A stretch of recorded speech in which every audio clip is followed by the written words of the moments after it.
उसके बाद आता है 45 नंबर सूत्र, जो 44 नंबर सूत्र में बोला गया कि ये जो सविचार और निर्विचार समापति जो होता है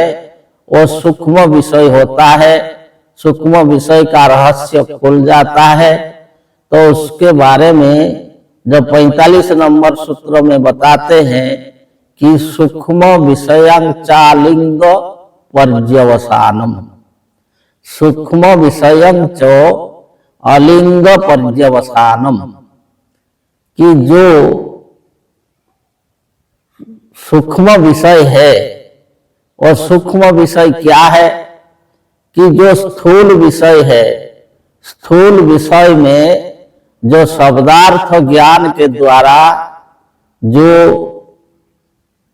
ये भौतिक संसार में नानादि प्रकार के जो देवी देवता भूत प्रेत ईश्वर इत्यादि का जो कल्पना भौतिक जगत में किया गया है, और जो मनुष्य का मस्तिष्क में ये जो है जो रहते हैं उसका भाव रहता है, उसका विचार रहता है कि जो स्थूल जो विषय में और जो शास्त्रकारों ने या जो शब्दार्थ ज्ञान अर्थात विभिन्न प्रकार के शास्त्र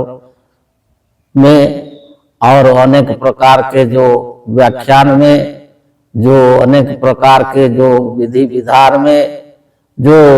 ईश्वर का भूत प्रेत का देवी देवता का ये सब बहुत प्रकार जो स्थूल भाव में रखे गए हैं, तो जब सूक्ष्म विषय जागृत होता है तो उसमें अलिंग पर्यवसानम अर्थात कि जो आत्मा के अलावा और कुछ भी सूक्ष्म वस्तु नहीं दिखाई देता है, नहीं उसका अस्तित्व अनुभव होता है। जी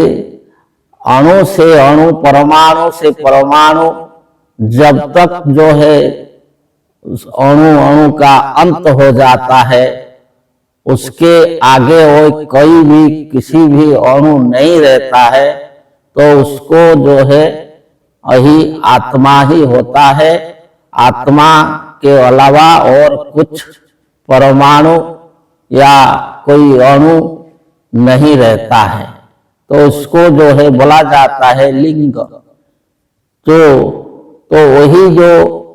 लिंग है, तो ये लिंग ही रहता है, जो वो जो संतक ही रहता है कि अपना आत्म स्वरूप के अलावा और कुछ भी सूक्ष्म में नहीं रहता है, तो इसको बोला गया अलिंग पर्यवसानम, कि ये अवसान जो हो जाता है उसके आगे कुछ भी नहीं रहता है। जो वहाँ जो स्थूल जगत में जो ईश्वर का अस्तित्व मानते हैं और भूत प्रेत का अस्तित्व मानते हैं, देवी देवता का अस्तित्व मानते हैं और भी बहुत कुछ मानते हैं, तो ये सब का अस्तित्व वहाँ जो है लोप हो जाता है। वो केवल आत्म स्वरूप ही विद्यमान रहता है और इससे आगे कोई अणु नहीं रहता है, कोई लिंग नहीं रहता है। तो वही है जो लिंग है, जो अपना आत्म स्वरूप ही। तो इसको जो है बोला गया कि वो जो सविचार समापति, निर्विचार समापति, ये दोनों जो है वो जो है उसमें क्या होता है कि वही जो सूक्ष्म विषय का विचार होता है और सूक्ष्म विषय होता है यही जो है अलिंग पर्यवसान। तो इसको जो है आगे जो 46 नंबर सूत्र में जो बताते हैं कि ताएव सबीज समाधि, ताएव ये जो दोनों है, जो एक है सवितर्क या सविचार समाधि और एक है निर्वितर्क या निर्विचार समाधि। तो ये दोनों जो समाधि है, जो समापति है, इसको बोला जाता है सबीज समाधि। तो ये जो सबीज समाधि का मतलब है कि सबीज का मतलब बीज सहित जो समाधि होता है, जो बीज सहित मतलब अपना अस्तित्व के सहित। बीज कहते हैं कि जहां से उत्पत्ति होती है, जो इस संसार में जो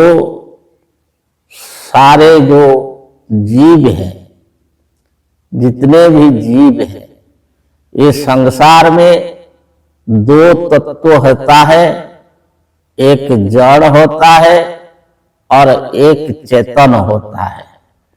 तो जो चेतन है वो जीव है, जो चेतन तत्व है उसका जो है जन्म होता है,